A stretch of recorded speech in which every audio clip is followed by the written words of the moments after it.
رزق میں برکت کے لیے حضرت سیدنا عیسیٰ علیہ السلام نے اللہ کی بارگاہ میں جو دعا کی تھی وہ 7ویں پارہ سورہ مائدہ کی 114 نمبر کی آیت ہے۔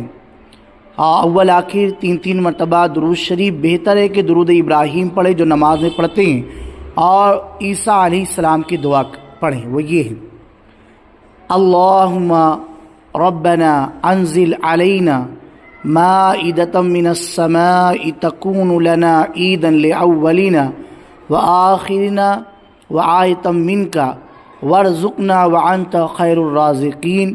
انشاءاللہ تبارک و تعالی اللہ تبارک و تعالی رزق میں خوب برکتیں عطا فرمائے گا۔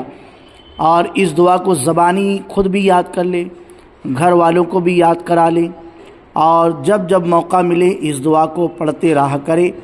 یہ 7واں پارہ ہے، المائدہ صورت ہے، 114 نمبر کی آیت کریمہ ہے۔